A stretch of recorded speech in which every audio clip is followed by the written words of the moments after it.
Yes, it will work. So let me do my initial prayer today.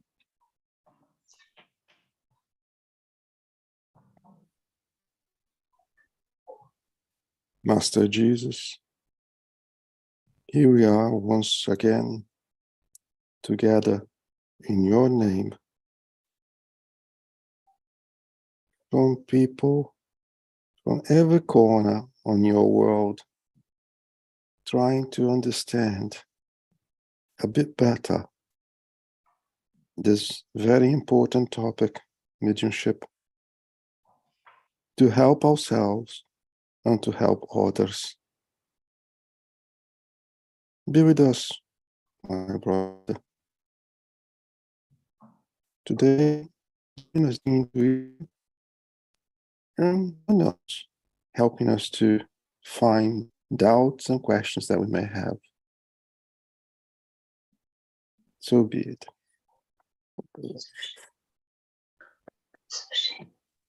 So let me share the screen.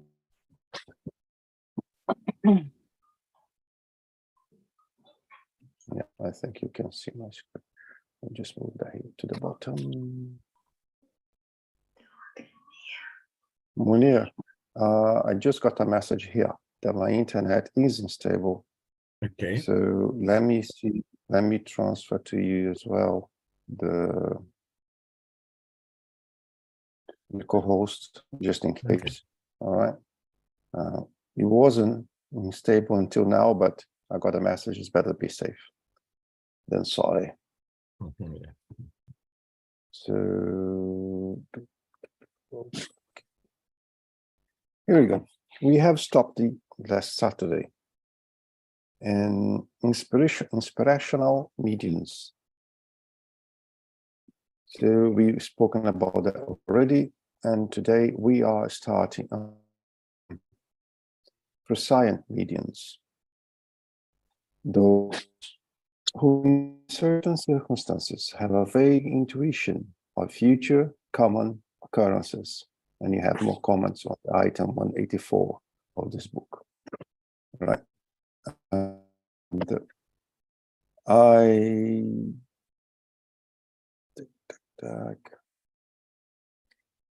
when I hear this type of mediumship, something that comes to our mind is that from time to time we hear mediums, oh, I had a glimpse of the future, I have this, I have that. Sometimes we do want to have that kind of thing, and sometimes we do have that kind of thing. Nevertheless, this can be very tricky. This can be even dangerous, because if you misinterpret, if you give this information to someone that may not be prepared to hear what you may have to say, consequences are on you. The medium is responsible to use this kind of information and its consequences, even if he believes it's not my problem. Yes, it is. Yes, it is. Because the medium need to learn to be quiet sometimes.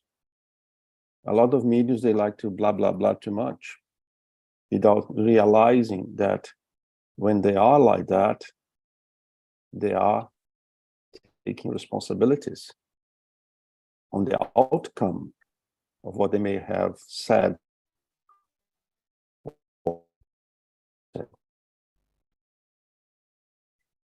Chico Xavier is one of the mediums that had this characteristics.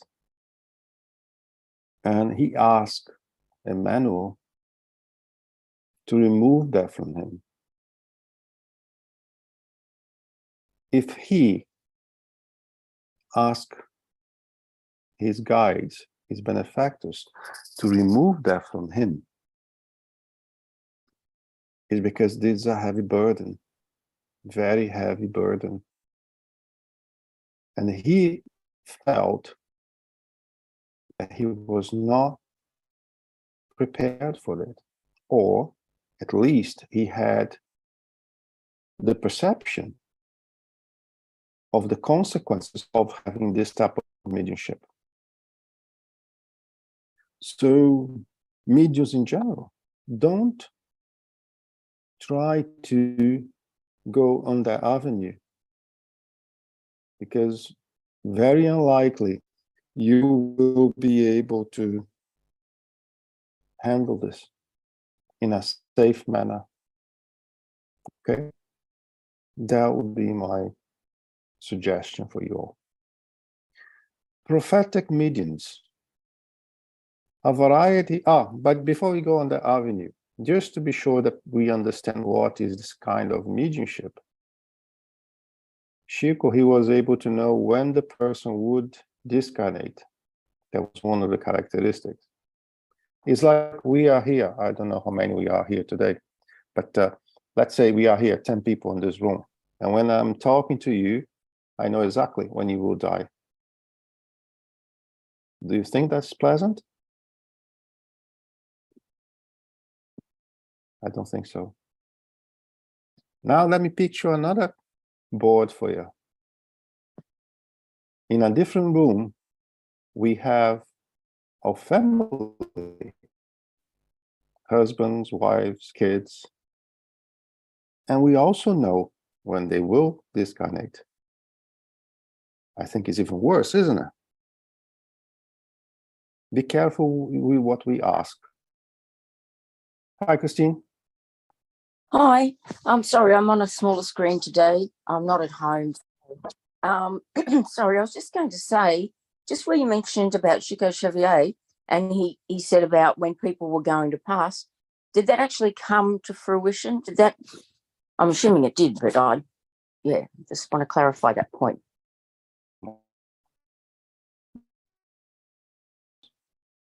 And it was a burden he asked not to continue with.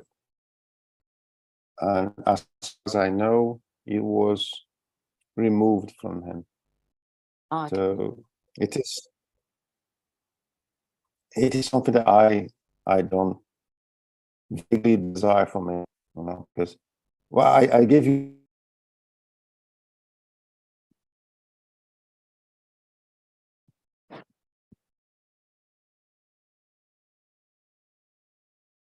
Yeah, I think we lost Guilherme. Mm-hmm.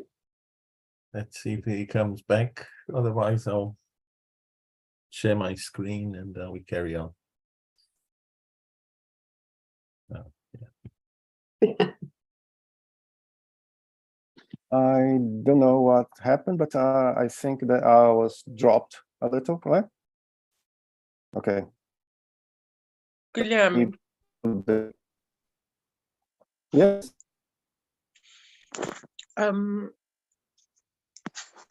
in regards to the comment you made about Chico Xavier on the reasons why he could tell someone's time of death, and it's he's elevated higher thoughts, but this is what I believe. Yeah, I'm not sure if that's correct. We're on kind of the same wavelength of those who prepared these other person's reincarnation. And also his life kind of had connections with the other person's life. So he was able to capture that information. And because the vibration of the time of death also had been prepared onto his spirit, he was able to access, just like we access memories, he could access the vibration of someone else's time of death by using those mechanisms, I believe.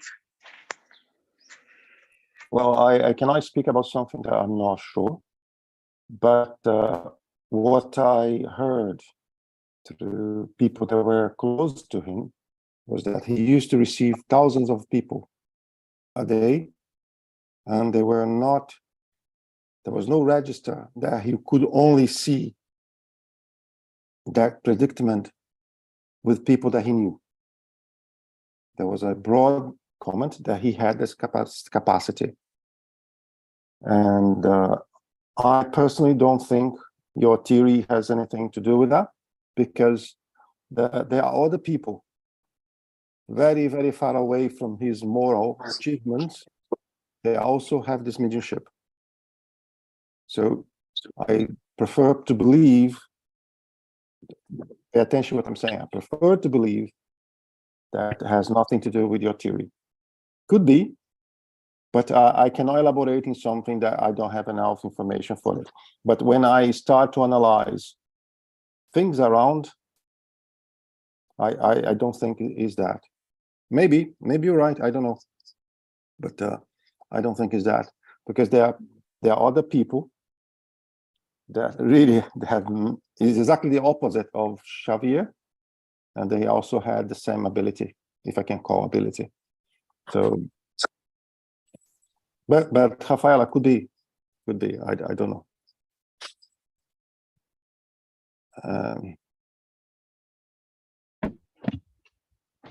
This is one of the things of the present mediums, right? Another thing of present mediums is the medium that can see part of what's going to happen in the future, and then try to use this information for his own benefit. Or, for example, I see that one of us here will have an accident as soon as we finish the class. We'll have an accident, and that's it. And then I'll call the person, don't get into that car because something's going to happen. Do I have this right? What are the consequences for me if I do something like that? I really think it's a heavy burden. Doesn't matter if the person is an example of morale or if the person is not. It's a heavy burden, because very unlikely a common human being will be able to handle this correctly. I don't know if I managed to answer you, Rafaela, but that's what I think, you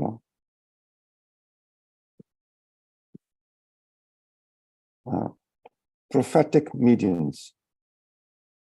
A variety of inspirational or prescient medium who receive with God's permission with a greater precision than prescient mediums a revelation of future events of general interest, and who are charged with transmitting it to others for instructive purpose.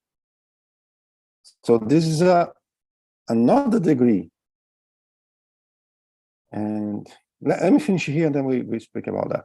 If there are true prophets, there are also fake ones who take the delusions of their own imaginations to be revelations, whereas they are, in fact, pretenders, passing themselves off as prophets out of ambitions. See 624, the Spirit's book concerning the characteristics of a true prophet. Is another very risky one. When people come to me and say, well, I see the future, and it's happening very often, I will not be able to say he or she is lying, but I'm very careful when I hear that. Two reasons.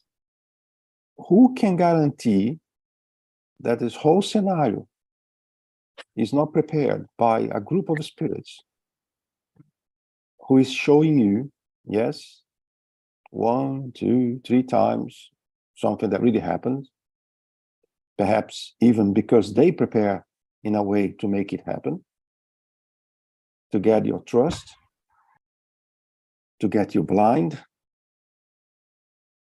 and then afterwards there is a massive. Who can say that? I cannot. There's another possibility, that is every type of mediumship receives a degree of interference from the medium. How can I guarantee that part of it is not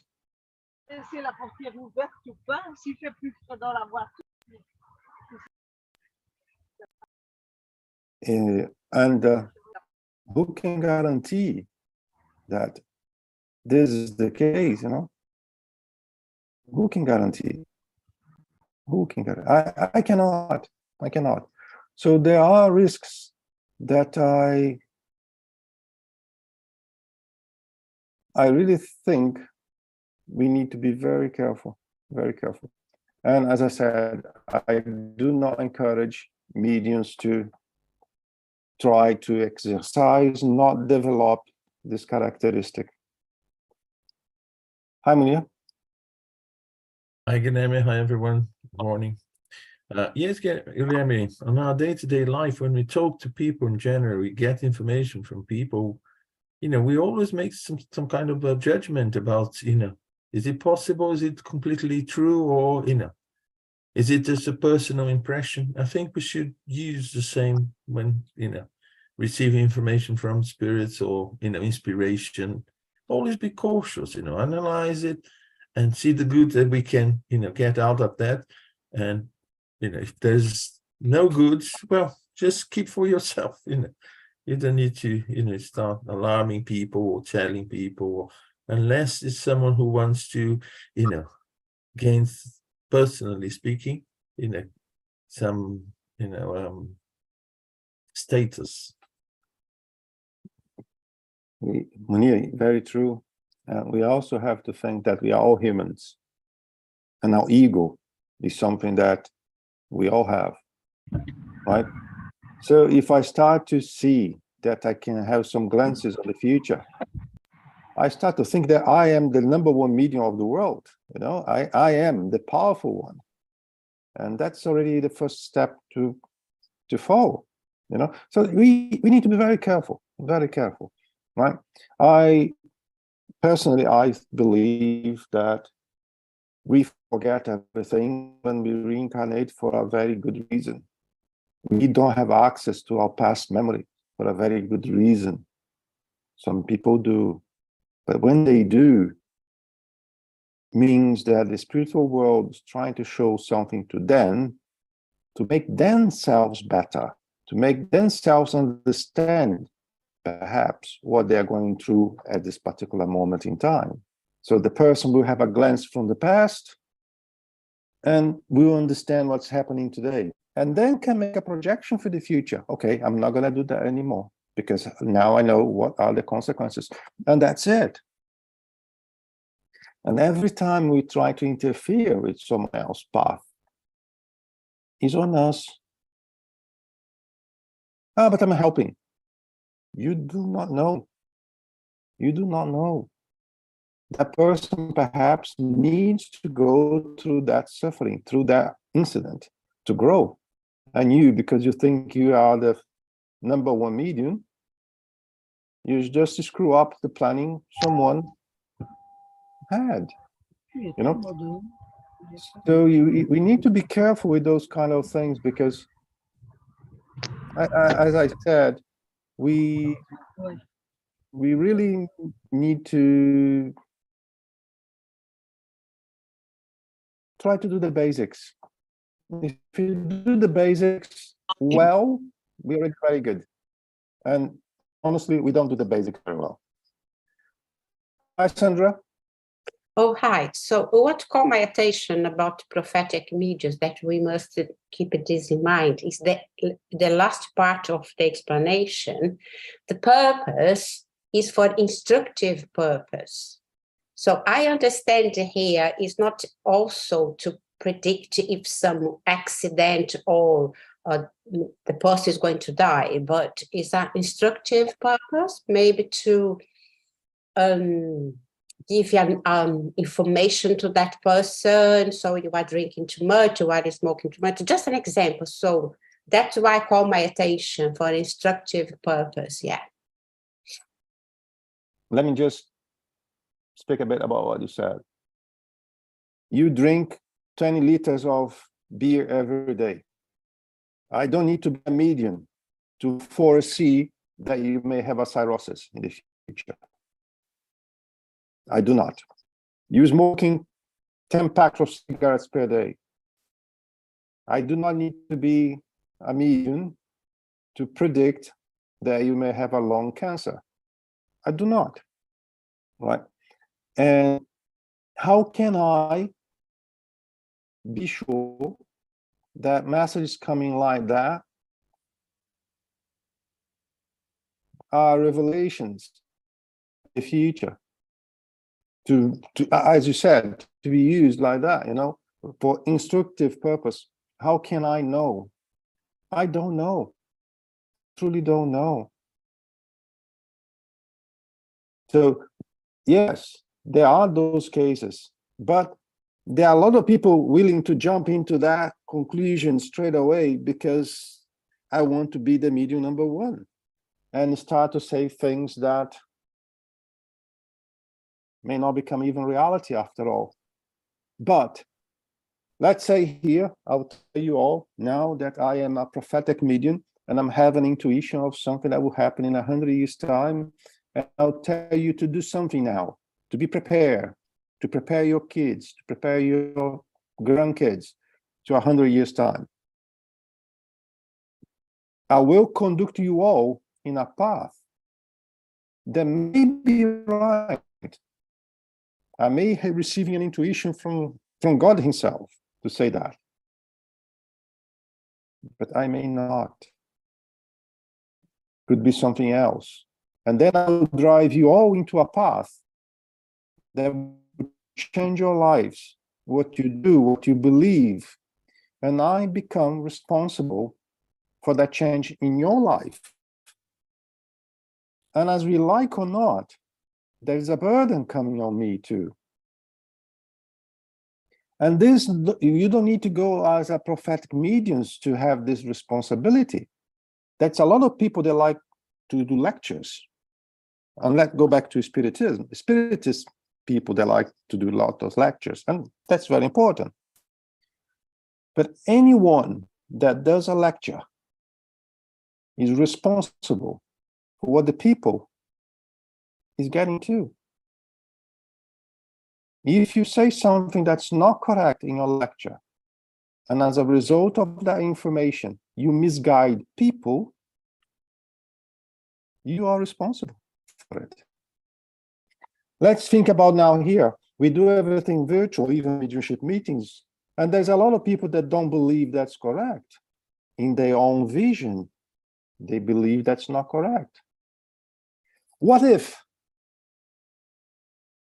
they are wrong? And everyone they preach, that's from the devil, that's going to have an accident, that's this. Everyone they misguided, saying that's not good for them or is dangerous. What is his or her responsibility saying that too? Because everything evolves, and a lot of people would like to be there on the turntable still.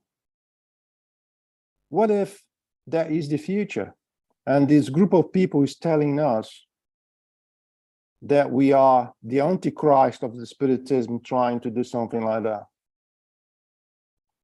Where lies the responsibility? And vice versa. What about people that are vouching for this? So everything we preach, everything we say and do, we are responsible for it. So the most important is know the consequences of what we are doing. And if you don't know, if you have a small margin of doubt, it's better not to get this burden on you, because you may be saving the world, or you may be delaying evolution of 10 spirits, 100 spirits, 1,000 spirits, who knows? And that is on you. So those two types of mediumships needs to be treated with lots of responsibility. And I personally never met a medium that would handle that without perhaps committing a mistake, because we are all humans. Hi, Christine. Hi, Gilham. Can you all see me? By the way, I'm just looking into a phone and I just see the. Yeah, I can see you all. Oh, good, good. Yeah. I just wanted to say that about 6-7 years ago, I had a terrible feeling about my nephew, and later on that afternoon, I found out that he was driving through a driveway to get some food. He'd been on night shift and he went into a diabetic coma before he had a chance to eat, and he caused 3 cars to have an accident, and he, as I said, was in a diabetic coma. I just had a terrible feeling before that even happened. And then what I've been having words said to me is, tell him to beware the blue car. And that was 6 years ago. And I saw him the other day and he said to me, I've got a new car. And he showed me and it was blue. And automatically that message or that thought came into my mind. I've never said anything to him ever. But now I just think, oh, what do I do? But I understand what you're saying. You could change the path of someone's destiny. And that's the wrong thing. Let me put myself in your shoes. I am the person who had that vision, and I am the person who just saw my nephew with the blue car. I don't know what I would do. Perhaps my instinct to save him will be, hey, John, don't do that because of this, this, and this. And John will laugh in my face because John thinks I'm from Cuckoo Land anyway. But I did what I thought was right. I don't know what I would do. But I know the consequence, what I would do anyway. Because if I do, I may have the outcome A, B, C. If I don't, I may have the outcome D, E, F. I truly don't know. I truly don't know. But it is a burden. In my eyes, it is a burden. It is a burden. I think to a certain extent, we all have a little things like that, especially moms, right? Don't do that because you break your leg. And then the kid, because he's a kid from heaven, 5 minutes later, Mom, my leg is broken. You know, so we have little things like that. We all do. And we say, don't run, you fall. And when the person fall, I told you so. You know, we have those kind of things, right? I think this is natural. But what I prefer to refer to these two types of mediumship is something in a bigger scale, something that can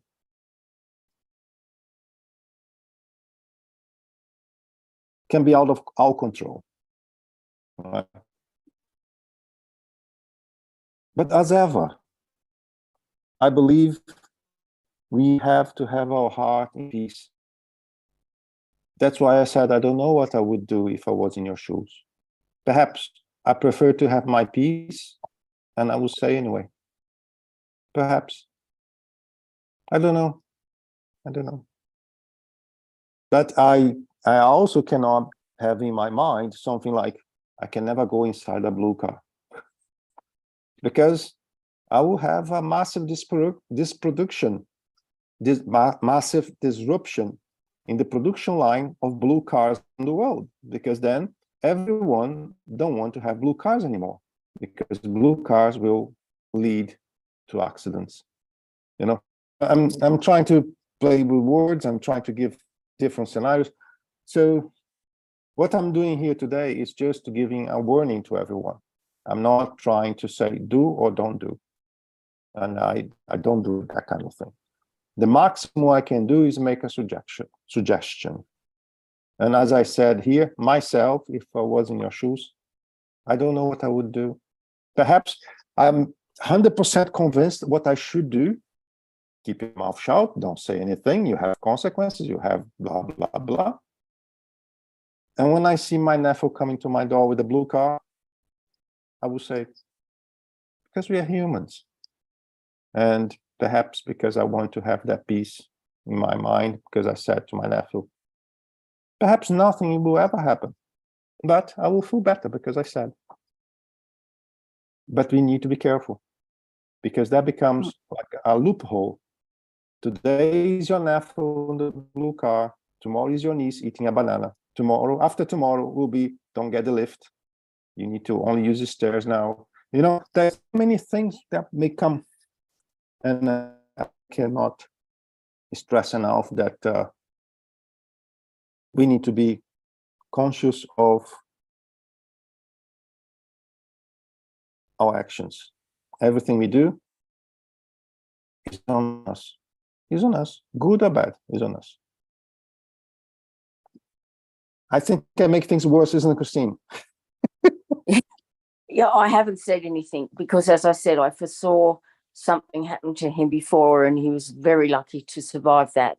But it was because he went into a diabetic coma that he survived it, I think, because otherwise his reaction might have been different and he would have been more severely injured. And when I heard this and it was in relation to him, I thought, oh no, but I forgot about it because it's been a few years. And then he turned up, as I said just recently, and he had a blue car. And yes, there's many blue cars on the road, but it's this particular blue car that I hear that's the one. But I think I haven't said anything to him for years. I never mentioned about what I heard about before it happened, and I don't want to. Yeah, it's a conundrum, as we would say. What I would do. Suggestion time. What I would do. Speak to your benefactors. Speak to our Father, asking, what should I do? Give it to my heart the intuition of what should I do. When we come to situations like we're on the corner like that, ask them, ask your guardian angel, is that something I should do? Show me that is something I should do. And then, so be it, you know. So, somnambulistic mediums, those who are assisted by spirits who are on somnambulistic trance. On the item 172, there are more about that, right? And the other day I had a spirit center contact me asking about how we handle that in the mediumship meeting. And myself, I never saw a somnambulistic phenomena. I never witnessed one. So I refrain to make comments of something I never saw, because I always try to bring the practice into everything I say, right? So I never saw one. I read about it, and somnambulistic mediums, induced even by magnetizers.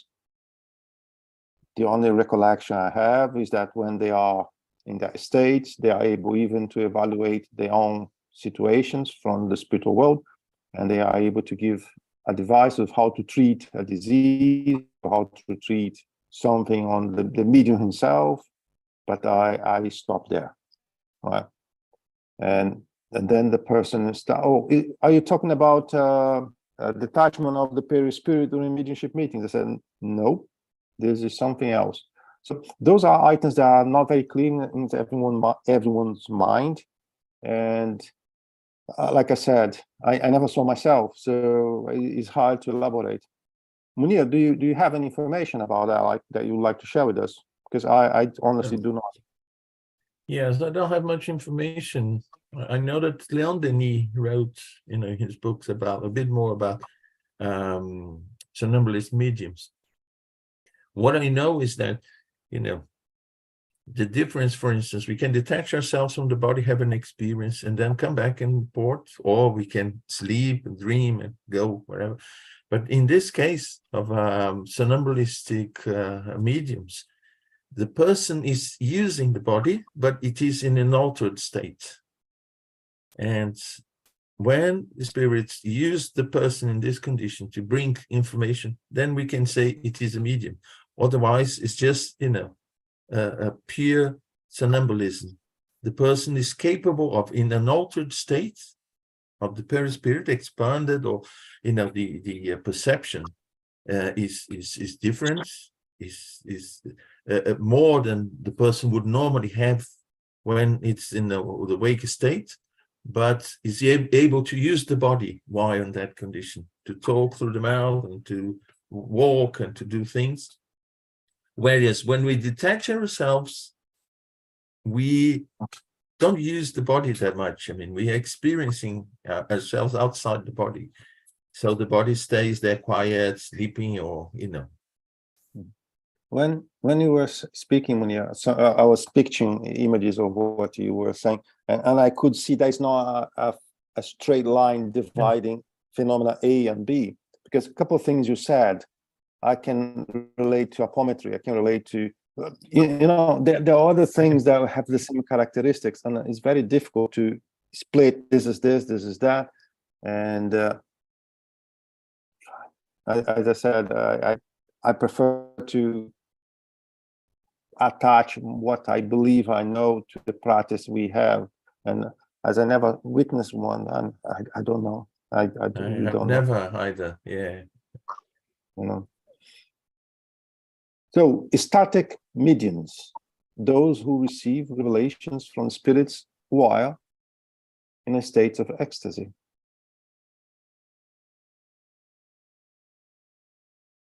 Is another one that is hard to split between a normal communication or not, because some mediums, they go in a deeper trance, if you like, than others. And did I ever saw a static medium? I don't even know, to be honest. I don't think we have that kind of thing nowadays anymore, because a couple of things that Kardec had in his time was very present at his time, and today I don't know. I don't have any information that we still having those kind of things. So maybe I get that. But no, just want to add that in many occasions, reading the medium's book, it gives me the impression that it is the same phenomenon, but the intensity is different. Then it's been labeled with a different name for us perhaps to understand, Instead of saying there are gradations, it can be A, B, C, D, or E. They give names because basically, well, it's the perispirit manifesting itself in different conditions with different intensities. And it gives me the impression that the ecstatics mediums are, somnambulistic mediums in a lower degree, Yeah, I agree with you. Agree with you. But I may be wrong. And there's one thing too. Nowadays, we call things with different names as well, right? And I just use a word, apometry. Apometry, we don't use this word in the spiritism. But that is how can I say? It's a way of see things from a different pair of eyes, and someone label it apometry. But this is, you can find exactly the same in Allan Kardec with a different name. So over the years, people may call that bananas method, if you like. And then, there's a new method. No, it's not. It's the same apometry, it's the same magnet, it's detachment of the spirit, and then on the other day, create a mess in our minds. Is another thing that is that for the same thing, different authors gave different names. Over the years, we see a medium called this perispirit, medium called astral body. It does not help. It does not help, because then we think we have 10 different things, and we don't. It's exactly the same thing. And nowadays, because with the internet, it's very easy to go in India, in China, everywhere, and everybody's trying to bring something that is not spiritism into the spiritism, make things even more complicated because they start to bring different words, different beliefs, and this is not spiritism. And then on the end of the day, we try to figure out if we're speaking about the same things or not, you know? Yeah. Many statistics are victims of their own imagination, and this is very important, okay? Their own imagination and of deceiving spirits. We spoke about that a little bit on the beginning today, isn't it? Who take advantage of their heightened state. There are very few who merit complete trust.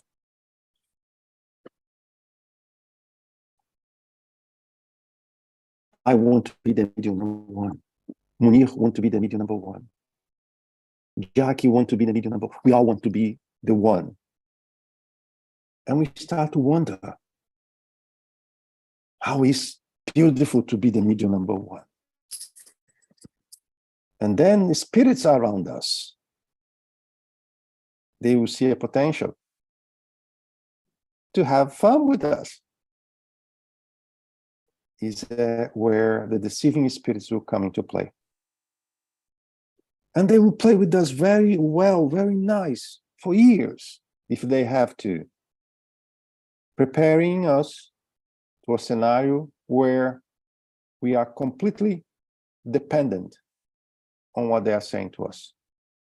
We are completely blind to anything anyone say to us or any other spirit may say to us, because we are the spirits the medium number one. And by the way, because I'm the medium number one, my benefactor, my guide, or whatever you want to say, you know, is also the spirit number one. So we are the Top Gun of the spiritual world, the medium number one and the spirit number one. Now they achieve the perfect scenario where I'm completely blind. And then they will do whatever they want to do. And this is not only for a static medium. This is for any type of medium. Any type of medium. We always have to be making constant evaluations about ourselves, what we do, asking people. Don't take anything as granted, because no one knows everything. Sometimes you need to speak to one, to two, you know. And would that ever finish in our path? No. I hope not. I hope we'll die with a question mark. Do I need to evaluate myself? Yes. What I'm doing is okay. Maybe. Am I sure that? No. So we always need to make questions to ensure that the quality of what we do, and that's very important. Hi, Saul. Hi, Guilherme. Yeah, an example of an ecstatic medium was Saint Teresa of Avila, and I don't know how you pronounce it, but she levitated when she was like in the nunnery, and she said to the other nuns, you know, push me back down to the ground and don't tell anybody. You know, she really didn't want it at all. It just happened because she would be sort of meditating and praying, and then she would enter these, you know, different states. But she was, and of course that was the time of the Spanish Inquisition, so it wasn't a good time to be levitating and showing those sort of things. Yeah, definitely not. Definitely not. But Saint Teresa d'Avila, the example that Saul gave, and it's a very good example, Saul, thank you. And she was a medium. To levitate, she had to be medium of physical effect. To go into this deep trance, she need to be something else. So yeah, we have examples like that in our history. And what Saul said, put me down, keep my feet on the ground. That's what we should do. Every one of us, of course, in our small degree, like none of us are Santa Teresa d'Avila, but we should keep our feet in the ground because I think I said here today, we all have a massive ego problem to play. We all have. We all have. And for example, the other day I was speaking to someone, I don't even remember who he was. It was someone in Brazil, and went to see a lecture, a presidential lecture. And after the lecture, contact me because, well, the person who was doing the lecture knew my case. So I don't think so. But he's talking about that, and that. Yeah. Do you think you're the only one with that situation? Do you think you're the only one who has ego problems? This. No, we all have the same problems. The difference is my ego is a bit bigger than Munir's. Munir is a little bit smaller than Saul. Saul is a bit bigger than Jack. And then we all have the same ego problem, like, you know? And then when we hear something, whoa, he knows me. He's talking to me, you know? But we have the same problems. And if we are on earth, and if we are in the Spiritism, it's because we are not perfect. And my father, he used to say, if we are in the Spiritism, it's because we are sick. We're all sick. That's why we are in the Spiritism. Otherwise, we will not be here. You would not need the Spiritism if we were perfect already, right? And he is right.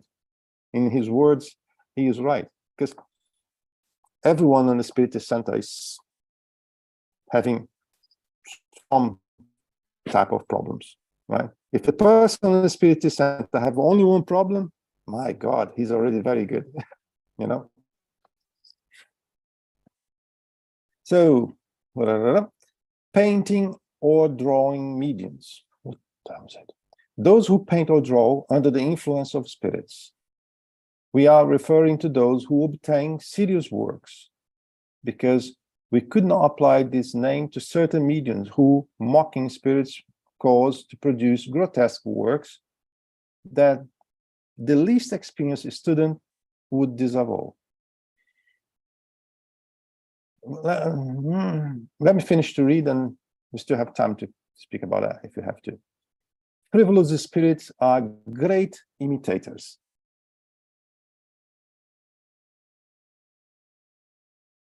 Pay attention that Kardec over and over and over brought to our attention that we cannot be blind.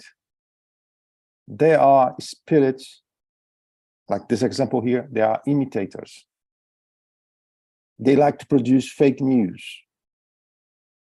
right? On every type of mediumship. So never take anything as for granted, okay? When the famous drawings of Jupiter appeared, a large number of alleged drawing mediums arose, with whom mocking spirits had a great fun by making them producing the most ridiculous things.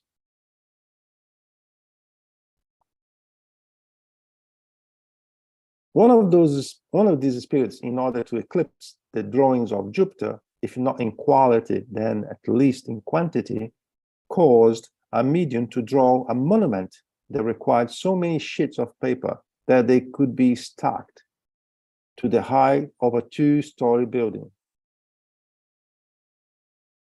Look how complicated it is, that example already. Somehow, this spirit convinced a person to draw for years, because to make a pile of paper of 2 stories, 3 stories tall, of the same drawing, there is something wrong. Must be something wrong. But I'm pretty sure the person believed was right. The person believed was doing something right, right? Many other mediums were made to draw supposed that were merely caricatures.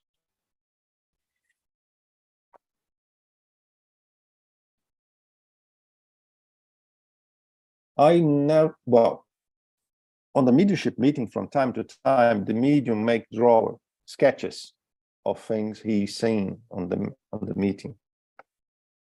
This one he in particular is speaking about paintings, like someone painting Renoir, Picasso, and say that Picasso came here and I painted Picasso. All right?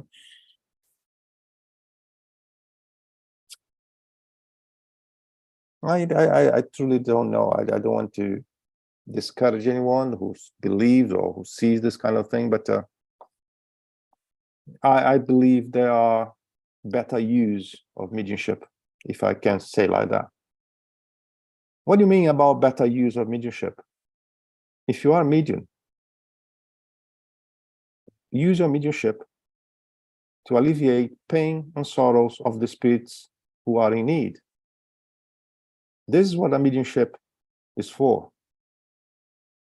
This is what a mediumship meeting is for. Other than that, I personally have a hard time to see why, you know, and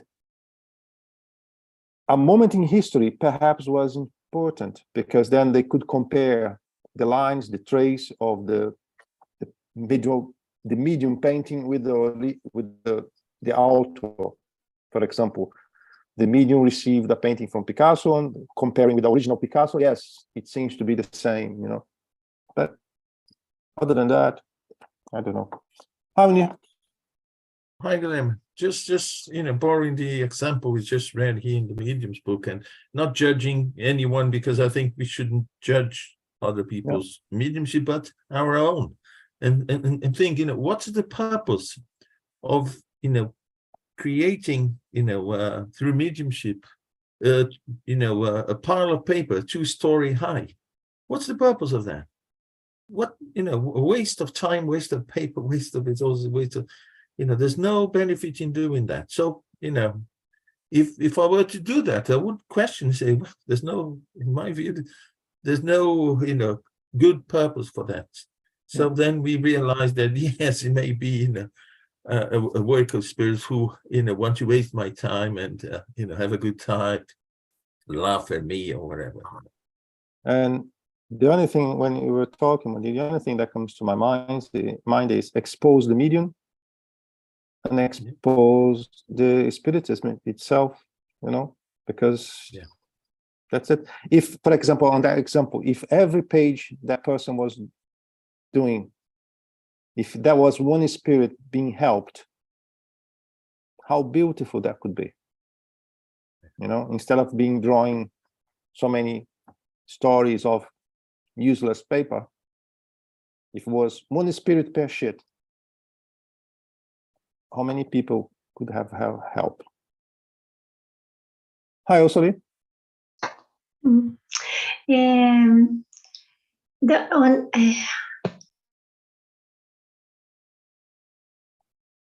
Osoli, your mic is closed.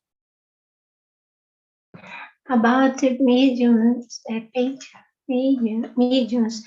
I don't know if I told here about, but I was in Norway, and there it was a famous medium. He is a good painter. He's a good medium to paint, and it's a good. For a good thing is true, because they had drive many things in Brazil, and with children, and you know, and in school, and he interesting because I love I really love Monet, and since I was young, and I think because he comes many painters, many Renoirs and other one. He's very good, very good. It's only in some minutes, 6-8 minutes is clear, and it's really and picture. And I was there. Many from Sweden. We was there too, from my and the Swedish Spiritist Federation too. And I think I do the hope kommer Monet now. Oh, I hope. And because I love his works. And can you think that he took, he's very tall, and they said, so it in my direction. I like too much to my works or my picture. I think it was nice that he heard me. I think it was Monet. It was really Monet. So I would like to say this because I think it was yes, I think he's really a good painter in the words, and they have a message. Message is yes, we live, we're alive. I think. Okay, very good. Very good example. Hi, Jack. I have not read anything to say anything to the contrary, to support or not my question, but could this process, there's one medium and one spirit, maybe doing a painting or a sculpture or whichever way, but this process, could it not be involving more spirits that are part of the process, might not be doing it, but they are part of the process in the terms of following how it happens? And by being part of that process, could they not be receiving some benefit from it? Because couldn't there be a whole team of I these- I see what you're going through. Yeah, what you bring to us. Could be.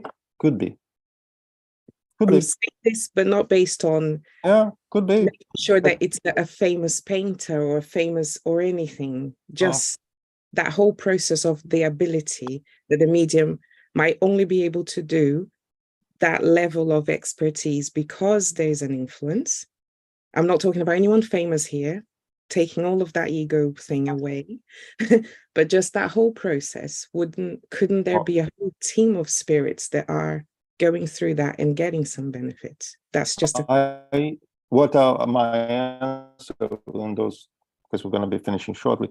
My point of view is the mediumship is always the same. If I'm getting the hand of the medium to paint, I also can get a hand to write. If I'm handing the painting or writing or whatever, a little bit of effort, I will also speak. I can have a conversation and help the spirit in a direct way. I do not, if I'm a suffering spirit, I do not know how can I be helped seeing someone do a painting, someone do a sculpture. I don't know. I'm being honest. I don't know. I never read anything about it. It's possible, but I don't know. Okay. And as